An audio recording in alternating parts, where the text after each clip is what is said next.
right, I'm building a garden shed with railroad ties as my base. I dug this out and put this foundation. Put about a foot of road base in, maybe, well, it's been a year because that's the first thing I did on this property. I was getting bored waiting for the excavator, and so I started this, and then I stopped thinking I didn't want it to be in the way in case we had to do something unexpected. So I got it relatively level back then, but it is settled and compacted. And so I set up this back line with string line, and every corner looks like that. Basically 2 stakes triangulated. I got this as a straight line off the property, and then got that string line level, and then set this and then played off of it. So I went level out that way, went level out that way, and then set a string line to put that in there because there's going to be a beam across the front. That'll just be open, and I'll put a partial wall in. And now I've got all the stuff. It's been here over a month. I'm just going to frame the walls, get those up, and then put the beam in, and then the rafters, and then the metal, and then wrap it in the same siding as that. So hopefully you can hear me. It's kind of windy, but I wanted to get this filmed before I start on the next phase. I also measured corner to corner and squared it out, so it's perfectly square. All right, here we go. Okay, I'm laying out pressure treated floor or base plate. And then the studs, they're 2x6, so they can handle snow load because I don't want to put a crazy pitch on the roof. And then top plates. So get this laid out and then get my nailer and start framing.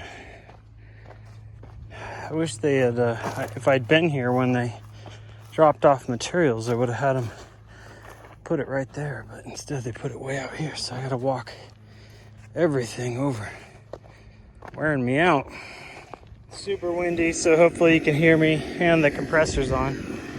I just nailed those up on that edge. Then I'm gonna mark the top plates and nail those on. And then we'll raise this wall and nail it in and brace it so I can play off of it. All right, it was a long day. I think it's 5 o'clock. I started at 7:30. So 10.5 hours. We got quite a bit done. So I was gonna run a full wall there, but I decided I like having it open in the back there. And I'm running a header across here. Hopefully that works out, and then I'll pin it, this wall, the top of it, to the back of that wall with another header type thing. But I probably should have dropped the back wall 2 feet and then sloped up to this, the top of this. If I had any brains, that's what I would have done. Save myself having to build up and then have this be like crazy high. But it looks good. I'm pleased. It'll be huge space to put all our machines in and firewood and garden stuff. So we'll pick back, it's Saturday, we'll pick back up again Monday. Gotta grab a few more things.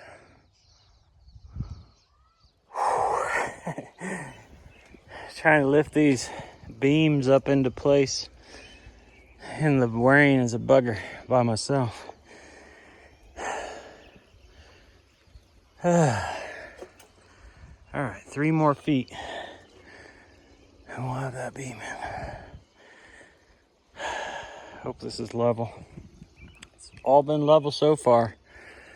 All right, just straightening up our back wall with the old string line. And then I had to set 1 anchor in the middle to push a little bow in the wall out. I noticed there's a little bow in the corner there where I ran out of top plate and I had to add a kicker on. And I decided to stabilize these two walls before I straightened this wall. So I put the lower paneling or siding on there. That'll go over it. This is way overkill. In retrospect, I should have just done tin and but it'll be here as long as I'm alive. I got my headers up, so those are solid. I think I might frame down a little bit because they're still pretty high. Just catch more snow blowing in there, but not overly concerned with that.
All right, that wall has a little bit of a kink in it because the top plate connects there.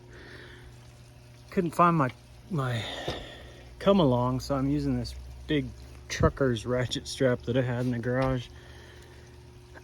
Just try and pull that little bend out. See if it works. Sick of the rain. I'll go inside. All right, I got all the siding up, and now I'm gonna frame the 18-inch top that will cause the slope in the roof. I should have a stronger pitch, but I'm gonna make this robust enough that I don't care if the snow piles on top of it. I mean, for 8 years I've left my camper sitting there with the flat roof and the snow piles up on it, and it has been fine. So as it'll face the sun and be in the sun most of the day, and so it should melt and run off just fine, and then it might slowly slide and curl its way off. So I didn't want to make it super high. What I should have done is just drop this back wall down to here and then just made that the top, and then it just would have been perfect. And I just didn't think about it until after I raised the walls and was like, holy cow, this is tall.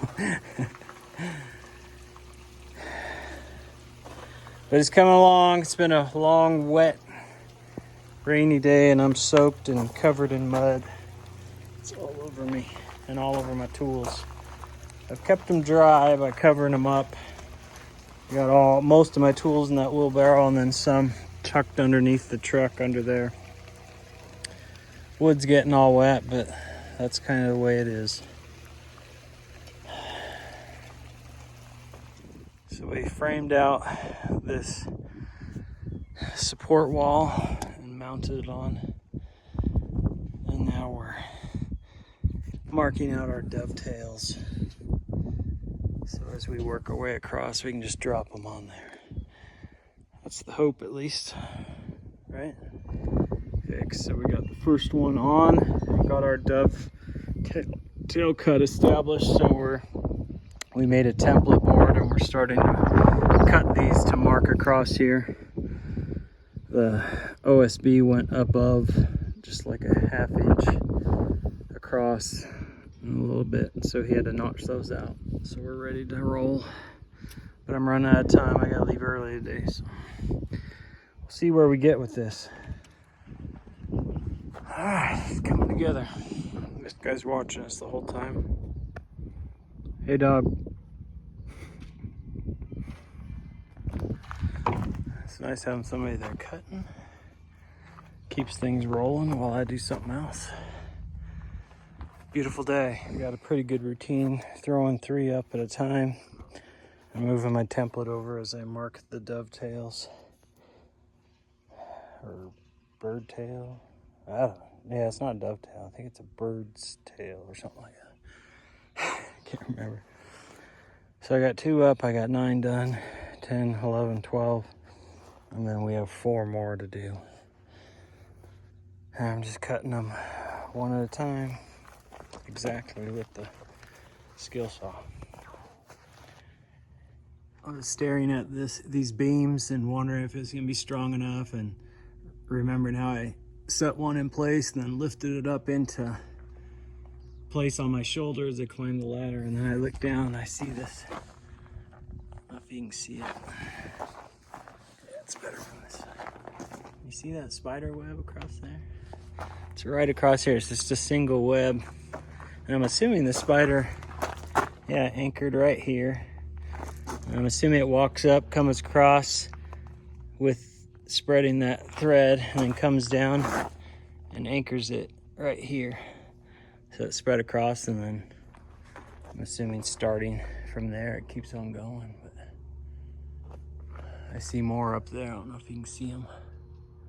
Those 2 threads, one's across, angled there, and one's straight across there. Same thing, only that's at an angle. It's kind of cool. The spiders are doing the same thing we are. Interesting stuff. They're working on the house next door, our spec home. One of the things I made sure to do was I'm setting the rafters right on top of the studs every 16 inches. So I pulled layout of my studs from that side every 16 inches on center going that way. And then I did the same on that top piece. And then I'm setting these right on top of each cripple stud there and each wall stud there, just so there's really rigid strength. I mean, on a shed like this, it probably doesn't matter too much, but since I'm not having a hard slope and there will be a significant snow load sitting on top, I just wanted all of that. This is the proper construction anyway, if you can do it, is to set your what are those called, trusses or your rafters right on top of the studs. So you pull layout in your walls and frame things that way. So anyway, just so you know. So I just put one end up and then climbed up the ladder and set the other there. Got all the rafters in place, and I could do this next step by myself, but it's kind of nice having somebody on one end just to double check instead of nailing, just to keep an eye on things. Otherwise I get up and down, back and forth, back and forth, back and forth. So I'll wait a little bit till someone can come out and help me. All right, we got all those up. We sheeted in that wall just to give it real rigidity.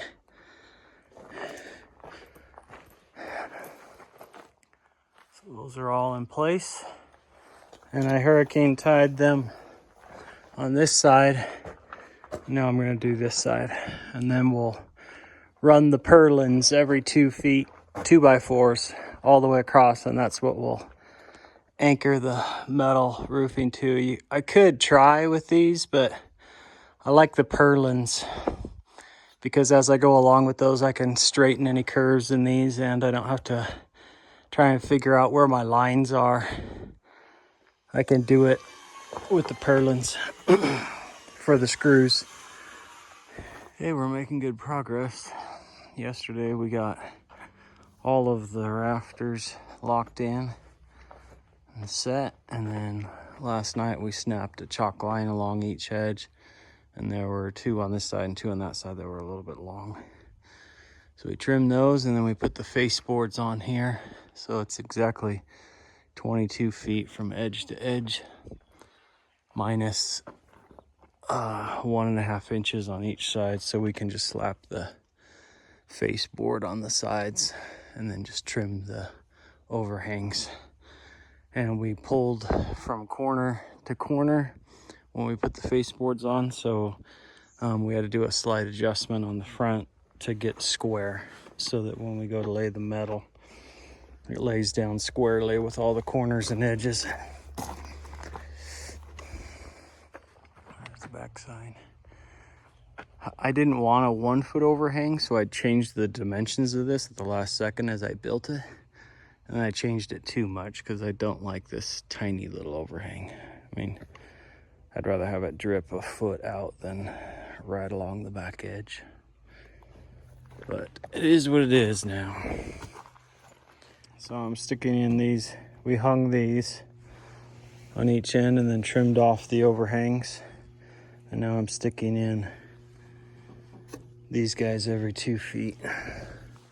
So that'll be the eave underneath there. I'll probably just leave that open, but if it looks funny because everything else is finished with that T111 siding and trim and the metal roofing and paint, if that looks funny, I might do something. But I probably should have used 2x8 rafters just because of this span, but I think it'll be fine once the purlins go so these are the purlins, these are the 2x4s, and they're every 2 feet. We're gonna snap a chalk line and run a row across there, and I'll have a nail and a screw in each one just to lock it. So once that lattice work is in place of the purlins, then we'll pull the metal sheets on one at a time and anchor them into the purlins. So it'll have that metal, it'll have the cross pieces of the purlins, but I think this will be fine. I did it to save a little bit of money, but it's kind of silly to save just a little bit of money and not just go up to 2x8s, but It's actually a lot of money. But it's coming together. It's a pretty day. I got a helper. And we're getting these purlins going now. I got these braces just so we can set them against it for now. It's nice to sheet the roof and then put the metal on, because then you can just walk around leisurely, but it also costs about $300 more. So fun. All right, you got the nailer. Okay, the purlins are all up, and I just finished trimming off these edges. And he's gonna take a screw driver and screws and crawl around, and I'm gonna crawl around with the nail gun, and we're gonna put a screw and a nail in each spot. We've got one at each end, or a couple at each end. So then we'll drag the sheeting up and start pinning that down. So we'll have the roof on pretty soon. All right, we have everything set, all the edging. We crawled around up there and put nails and screws in every cross member, and we're all good to go. So we are gonna start pulling tin sheets up there, and I think I'm starting at that end and going across, but I'm not sure. We'll see. Looks good.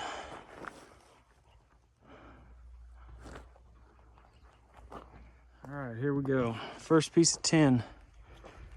All right, I'm gonna go up and work the drill.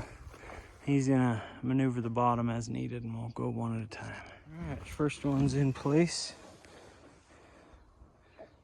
Looks good. You think you need me to come down and help with that? I don't want to mess it up, so.